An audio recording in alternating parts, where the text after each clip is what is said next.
Another sort of a bit of advice one really here. I ask this of everybody, and it seems to be quite popular. If you were to recommend a book to another fellow leader, innovation, probably technology-wise, or just a general leader, what would you recommend and why? Right, I'm going to cheat again slightly, so sorry. There are two books that have genuinely changed my life in a really positive way. There's lots of books I've read that are interesting, but there's two books that have genuinely changed my life. One of them was How to Quit Smoking by Alan Carr, which is probably the most important book I've ever read because for obvious reasons. But that I appreciate might be a narrower subset of your listenership that might benefit from that. You don't know. I mean, Alan Carr. I mean, of all people, make it fun.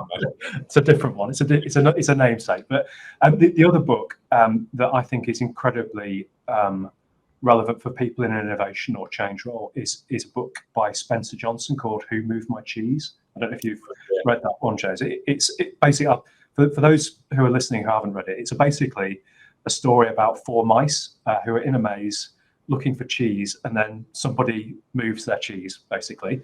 And if that's not quite selling it to you, it's a sort of allegory that explores how people react to change. And it gives you some mechanisms for helping deal with personal change, and it concludes that change is a good thing, not to be feared. But I think in combination with that and the quit smoking book, I think there's commonality to those, which is they're about reframing the way your mind is conditioned to perceive things.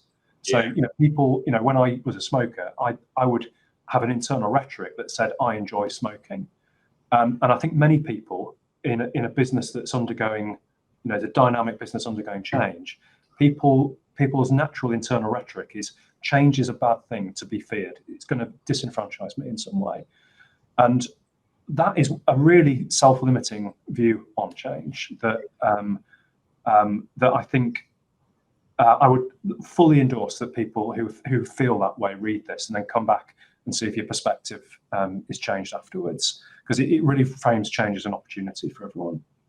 I'm not a big reader, to be honest. I don't read a lot any more books, but having said that, I do probably read 3 hours a day of academic papers, of articles, of data. I'm an avid reader. I just don't read books very often, but I hope those two were helpful to someone. No, they are. I mean, and actually, that series of books around sort of Who Moved My Cheese, and all the other ones in that sort of series are brilliant, because they're just sort of, you can pick them up and put them down, and they're really quick. You can read them in half a day. So they're sort of